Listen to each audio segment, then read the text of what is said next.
अगर आगम के एक अक्षर विपरीत, कितना मनोज बंगेला जी, आगम के एक अक्षर भी विपरीत, पूरा अद्योपांग आगम याद है, पूरे चारों अनुयोग रट के रखे हैं, द्वादशांग का ज्ञान है, पर एक अक्षर मात्र, एक अक्षर भी विपरीत है तो वह मिथ्या दृष्टि है। मैंने शिवकोटि महाराज भगवती आराधना में कह रहे हैं, पढ़ो, यही शिवकोटि महाराज जो यहाँ ग्रंथ में कह रहे हैं मिथ्या मत का पोषण, वे ही शिवकोटि महाराज कह रहे एक भी अक्षर आगम के विपरीत कह रहा है और मान रहा है तो वह विपरीत मिथ्या दृष्टि है, विपरीत मिथ्यात से युक्त। ऐसा ही है। और हम कितनी कितनी कितनी विपरीत बातें आगम के कर लेते हैं और घोषणा करते हैं कि हम ही सम्यक दृष्टि है। हो नहीं सकते। महापाप की चर्चा कर रहे हैं आचार्य भगवान, महाहिंसा की बात कर रहे हैं। संसार में भ्रमण का अगर कोई निमित्त है तो ये 5 भ्रम हैं, चाहे विपरीत, एकांत, विनय आदि आदि, ये 5 जो मिथ्यात कहे ये भ्रम ही है, वहम ही है। और ये वहम मिथ्यात उत्पन्न करने का मुख्य श्रेय किसी को जाता है तो अहम को जाता है, अहंकार को जाता है, मान कसाय को जाता है। मान ने ही तो सब मान बिगाड़ दिया है। पढ़ते हैं कैसे कैसे दर्शन हुए और क्या क्या उन्होंने कर लिया। जीव इन मिथ्यात का पोषण करने वालों को पोषण करते करते अपने आप को पुण्यात्मा और बहुत बड़ा धर्मात्मा मानता है। क्या करें क्या करें, ऐसे भी बड़े बड़े धर्मात्मा दाऊ वर्तमान में हैं कि बहुत बड़े धर्मात्मा, नाम के आगे तो जैन साहब लिखे, बड़े बड़े संतरी मंत्री अंतरी फंतरी हो गए। देवशास्त्र गुरु के पास आने के लिए तो समय नहीं है, पर दुनिया में बाहर जाकर माला और चादरा चढ़ाते फोटो खींचने में शर्म नहीं लगती। बुरी लग जाए तो क्षमा कर देना, पर सत्य तो यही है।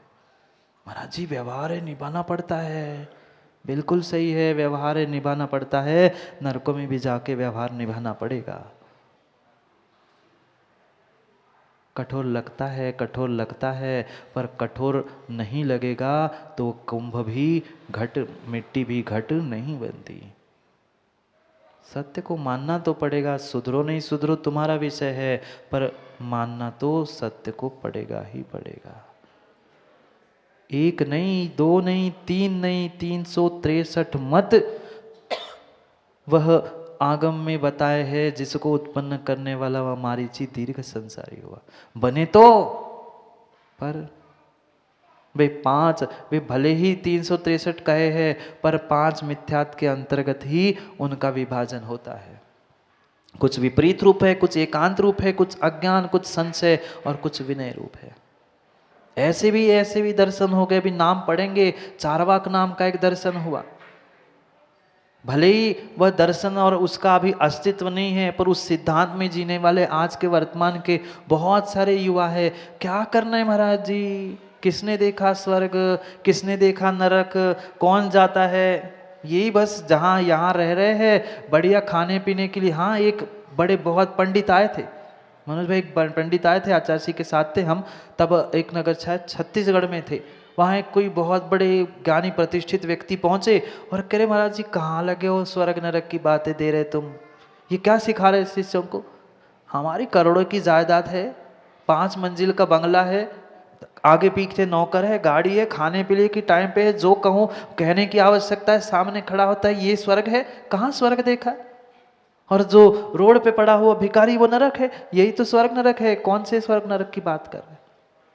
गुरुजी ने तो उनको समझाया, पर बता रहा हो कि लोगों की ऐसी मान्यता है और यही सिद्धांत उस चारवाक मत का था। यही सिद्धांत उस चारवाक मत का था। किसने देखा स्वर्ग नरक, आगे कौन जान रहा है। अभी मस्ती में जियो, आज खाओ पियो, घर में आए हैं, संसार में आए हैं तो कम से कम मनुष्य बने तो सब कुछ एक बार अनुभव तो करना चाहिए। मनीष भाई ऐसे भी बहुत सारे जीव होते, वो सोचते अब मनुष्य बने हैं, भले ही व्यसन हो पर एक बार तो चखना तो चाहिए, मनुष्य बने हैं तो। अगर ऐसा सोचता है तो वह नियम से उस पाप को ही सोच के पाप को ही करता है। ये मिथ्यात का पोषण करने वाला वो चारवाक मत को मानने वाला है। आए हो मौज से जी लो, किसने देखा अगली बार कहाँ जाऊंगा, जन्मों का किन्हें भी पता नहीं है। उनका यही सिद्धांत था, यावत जीवम सुखम जीवेत ऋणम कृत्वा घृतम पीवेत भस्मीभूत देहस्य पुनरागमः कुता। जब ये शरीर मर जाएगा, जल जाएगा, किसने देखा पुनः शरीर मिला कि नहीं मिला। अभी मस्ती में जियो, खाओ पियो, ऐश करो, खाने पीने के लिए नहीं है, ऋण लेकर कर्जा लेकर घी पी लेकर पियो, पर जियो मस्ती में, शान में। अपनी शान के पीछे कितनों की जान को बर्बाद कर देते हैं लोग, मात्र मेरी शान, मेरी मान। ये मिथ्यात है, मिथ्यात है। पढ़ते ये दूसरे नंबर पे जो चारवाक शब्द लिखा ना, उसका ही व्याख्यान चल रहा है। पढ़ते पहले श्लोक को, फिर एक एक की बातों को समझते हुए निर्णय करते हैं। बौद्ध चारवाक सांख्यादि मिथ्या नयकुवादिना पोषणम माननम वापी धातुः पुण्याय नो भवेत्। पढ़ो एक साथ।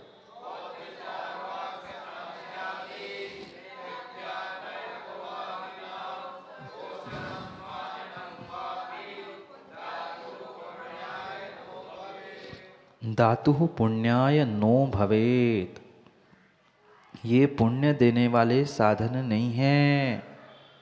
भले ही हम उस कुल में नहीं जन्मे, उस स्थान में नहीं जन्मे, पर वहाँ जाकर उनकी अनुमोदना कर रहे हैं, किसी भी प्रकार से परिपूर्ण रूप से वह हमारे लिए पुण्य नहीं है। मतलब क्या है? पाप है। दो ही तो बातें होती है, एक पुण्य या पाप। पुण्य नहीं है मतलब पाप है, क्योंकि मिथ्यात महापाप है, हिंसा है। इसके अलावा संसार में कोई महापाप महाहिंसा नहीं है, बिल्कुल भी नहीं है। बौद्ध, चारवाक, सांख्य आदि, ये तो मात्र तीन ही बताए, ऐसे अनेक दर्शन इस भारतवर्ष में हो गए। उस अनेक दर्शनों की वहाँ आदि शब्द में उपसंहार करते हुए आचार्य भगवान कह रहे हैं मिथ्या ने कुवादिनाम। मात्र इतना ही नहीं, ये कुवादियों का पोषण करना, मानना, ये किंचित भी किसी भी प्रकार से नो पुण्याय भवेत्, ये पुण्य का कारण नहीं है, पुण्य का साधन नहीं है। अगर सबको भी मानना कहा है तो सबको मानने का मतलब वह सच्चे देव शास्त्र गुरु में सबको मानना है। सभी को देव, सभी को गुरु, सभी को शास्त्र, सभी को सब कुछ नहीं। अगर है तो फिर विनय मिथ्यात है। एक मिथ्यात की चर्चा की जाए तो वह समय दिन दिन कम पड़ जाए। इतनी विस्तार से व्याख्या आचार्य भगवंतों ने इस मिथ्यात के विषय में की है, पर क्या करे, उतना समय अपने पास है नहीं है। जितना जैसा समय है उस समय को समझे और कम से कम इससे बचने का तो प्रयास करे। इतना तो कर ही सकते हैं ना स्वयं करेंगे ना करने वालों की अनुमोदना करेंगे। कुछ ऐसे कार्य भी होते हैं तो हमें उस कार्यों में, उस विषयों में माध्यस्थ हो जाना चाहिए, मौन लेके रखना चाहिए। ना किसी का विरोध करो, ना किसी को लड़ने के लिए खड़े हो जाओ, क्योंकि लड़ने के लिए भी खड़े हो जाओगे तो हिंसा है, तो तुम्हारा धर्म छूटा। अनुमोदना करोगे तो तुम्हारा धर्म छूटा। इसलिए माध्यस्थ भावम विपरीत वृत्त। जहां विपरीतता दिखी, जहां अनुकूलता नहीं दिखी, वहां माध्यस्थ हो जाओ। हम भी ऐसी सीधी सी बात है दाओ, कोई कुछ कहे हम तो चुप, हाँ भैया तुम आप ही बड़े हम छोटे, हम तो मान लेते, सीधी सी मान लेते। कोई बहस करने आता है बांग्लादेश, हम कहते हाँ भैया आप बड़े हो, आप ज्ञानी हो, हमें अपने सम्यक की, अपनी श्रद्धा की, अपने ज्ञान की रक्षा करनी, अपनी चारित्र की रक्षा करनी, आप जैसा कहो। उसी से कल्याण है, अन्यथा कल्याण नहीं होगा। हमें तो अपना कल्याण करना है, जिसका कल्याण निहित है ही नहीं है वही विकल्प करेगा। हमें अपना कल्याण करना है, भाई ठीक है आप जैसे कहो, करना तुम्हें है, हम तो बैठे, कहना आपको है। पर अगर कृतकारित अनुमोदना से हमने उनकी बातों की पुष्टि की है तो नियम से दोष हमें लगेगा। माध्यस्थ हो जाओ। क्योंकि ऐसे कई सारे कार्य, कई सारे ऐसे स्थान है, कई बार ऐसे मौके आते हैं कि कई बार उनका सामना भी करना पड़ता है, पर फिर भी ओम शांति। तुम समझाने जाओगे तो समझने वाले है नहीं है, नहीं समझ सकते। अरे सगा भाई तो नहीं समझता, समझता है? एक माँ के पेट से, एक माँ के गर्भ से जन्मे दो भाई तो समझ नहीं पा रहे, दो एक साथ एक घर में नहीं रह पा रहे हैं। ये संसार ब्रह्मांड में इतने सारे भाई बंधु है, कैसे एक साथ रह सकते? ये तो स्वाभाविक सी बात है। पर ऐसा होने पर भी अपने आप को संभाल के रखना, अपने आप की सुरक्षा करते हुए रखना, ये सबसे बड़ा पुरुषार्थ है। क्योंकि रहना तो सबके साथ है, रहना सबके साथ है, पर सबके साथ रहते हुए सबके साथ रहते हुए सबके भीतर नहीं रहना, सबसे अलग अलग ही रहना है। रहना साथ में, पर सबको अपना मान के नहीं, अपने को सबसे भिन्न मान के रहना। एक एक एक एक एक एक क्षण में जो किसी भी प्रकार से हमने इस मिथ्यात्व का पोषण किया है, तो कई कई भवों तक उसको भोगना पड़ेगा। हाँ, कह दूं क्या? थोड़ा सा कठोर लग जाए, कठोर लग जाए, पर समझ में आ जाएगा युवाओं। अगर मात्र और मात्र एक बार भी उस मिथ्यात्व का पोषण किया है, कितनी बार? एक बार कृतकारी तन्मोदना से मिथ्यात्व का पोषण किया है, तो 1,00,000 वैश्याओं का सेवन करने में जो पाप लगता है, उतना एक बार के मिथ्यात्व के पोषण में लगता है। नहीं, मैं किसी का किसी प्रकार का त्याग नहीं कराता हूं, पर बोध कराता हूं कि भाई ऐसा करोगे तो ऐसा है। अब आप निर्णय करें, स्वयं निर्णय करें कि हमें कहाँ जाना है और किस प्रकार से कौन सी परिणति करनी। माँ थोड़ा सा कष्ट आते हैं, थोड़े से दिन बदल जाते हैं, तो कितना क्या कुछ नहीं सोचते, इसके पास जाऊं, उसके पास जाऊं, ये फूंक लो, ये झाड़ लो, ये कर लूं, वो कर लो। ये परिपूर्ण रूप से मिथ्यात्व है। ये सब कुछ जो भी हो रहा है पुण्य पाप से हो रहा है। जब पुण्य के दिनों में अच्छा लग रहा था, अब पाप के दिनों में क्यों बुरा लग रहा है, ये भी तो देखना पड़ेगा। अच्छे दिन देखे तो बुरे भी दिन देखने पड़ेंगे। कुछ ही समय है, जब जैसे अच्छे दिन लंबे समय नहीं रहे, ऐसे बुरे पाप के दिन भी लंबे समय नहीं रहने वाले हैं। अपने श्रद्धा से डगमग होने की आवश्यकता नहीं है। मत हो अपनी श्रद्धा से आगे पीछे, परिपूर्ण श्रद्धा रखो, तुम्हारा सब काम बन जाएगा। मिथ्या नय को आदि नाम, जो ऐसे मिथ्या नयों को लेकर चल रहा है, वह कुवादी है, मिथ्या दृष्टि है। मात्र और मात्र अनेकांतमयी विश्व धर्म की अनेकांत इन शब्दों का उच्चारण करने से जरूरी नहीं है कि कोई अनेकांतवादी हो। वह अनेकांत को भी मनोज बंगेला अनेकांत से समझने की आवश्यकता है। स्वयंभू स्रोत में आचार्य भगवान लिखते हैं, अनेकांतोपिनेकांता प्रमाणा नय साधना। अगर प्रमाण नय की साधन को प्राप्त करना है, तो अनेकांत को भी अनेकांत से समझो। अनेकांत में भी एकांत है, तो भी तुम्हारा काम गड़बड़ है, मिथ्यात्व है। न होगा, अगर वास्तव में आगम का निर्णय करना है, द्रव्यानुयोग का निर्णय करना है, तो मनीष भाई समंतभद्र स्वामी की एक एक कृति को पढ़ना होगा। चाहे स्वयंभू स्तोत्र हो, चाहे आत्मीमांसा देवागम स्तोत्र हो, उसे पढ़े बिना बड़े बड़े कुंद स्वामियों के ग्रंथों का निर्णय हो नहीं सकता।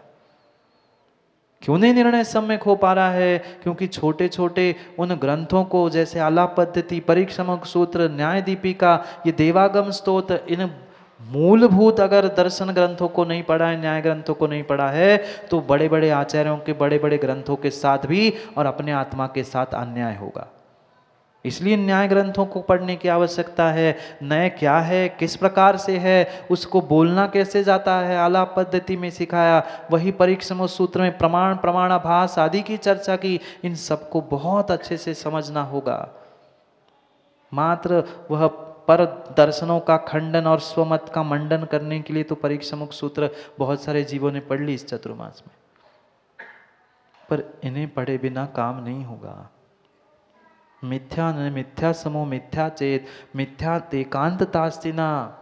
वही समंतभद्र स्वामी उस देवागम स्तोत्र में कह रहे हैं, मात्र एक एक मिथ्या नहीं है, मिथ्यानयों का समूह भी मिथ्या है। और मात्र मिथ्या नयों का समूह ही नहीं, एक भी उसमें से मिथ्या है तो भी मिथ्या है।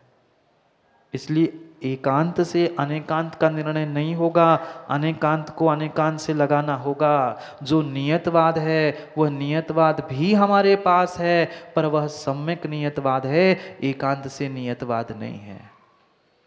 ये मत कह देना कि फिक्स है, जो होना है सो फिक्स है। भाई फिक्स मात्र एकांत से नहीं है। उनके ज्ञान में भले ही हो, पर छद्मस्त के ज्ञान में कुछ भी फिक्स नहीं है। नियति कही है, नियति कही है मनोज बंगेला जी, पर वह नियति सम्यक नियति कही है। अलंग शक्ति भवितव्य तेयम हेतु दया विस्कृत कार्य लिंगा। कुछ ही दिनों में वह स्वयंभू स्तोत्र पे प्रवचन हुए हैं, उसका प्रकाशन होने वाला है, आपके सामने आ जाएगा। वह पूरे स्वयंभू स्तोत्र पर प्रवचन हुए, एक एक श्लोक विस्तार से एक एक सवा घंटे समझाए, उसको पढ़ने में बहुत आनंद आएगा। पर समय भी तो होना चाहिए, समय भी तो होना चाहिए। पढ़ने के लिए तो आचार्यों ने बहुत कुछ दे दिया है, पर हमारे पास समय तो हो। क्या करें, ना पढ़ पा रहे, ना बाँच पा रहे, ना बच पा रहे। ना बाँचने को समय बचो है, ना बचने को समय बचो है। बाँचते तो बचते, ना बाँच पा रहे। पहले बचने का होती थी, अब तो पढ़ रहे हैं, सुन रहे हैं। सोचो, विचार करो। प्रत्येक प्रत्येक वस्तु का निर्णय हमें अनेकांत से करना होगा, तभी तभी हम सम्यक दृष्टि है, एकांत भी मिथ्यात है। समय हो गया है, समय हो गया है। बस 2 दिन फिर दीपावली। हाँ, दिवाली की बता रहे हैं, दिवाली के 2 दिन बचे ना, बस कल का और परसों का, फिर तो दिवाली। भगवान का मोक्ष और हमारा भी, मतलब वैसा मोक्ष नहीं, यहाँ से मोक्ष। चंद दिन बचे हैं और श्लोक भी 2, 4, 6 बचे हैं, वो भी पूरे हो जाए। चाहे तो 1 दिन में भी हो जाए, चाहे तो 8-15 दिन भी लग जाए, वो तो अपने हाथ में। इसलिए समय को समय पर समझने के लिए, उस मिथ्यात को छोड़ने के लिए पुनः समय पे मिलते हैं, क्योंकि एक भ्रम व्यक्ति को जीवन भर ही नहीं, कई भवों तक परेशान कर सकता है। इसलिए उस विपरीत मान्यताओं को, एकांत मान्यताओं को, संशय आदि आदि सभी मिथ्यात को छोड़ते हुए, अपने आत्मा का पोषण करते हुए, मिथ्या मतों का पोषण छोड़ना होगा, तो ही हम अपना कल्याण कर पाएंगे। अपने कल्याण को समझने के लिए कल पुनः समय पर, समय की बात के लिए समय पे मिलते हैं, क्योंकि समय पे किया गया काम समय को दिलाता है। बोले भगवान महावीर स्वामी की।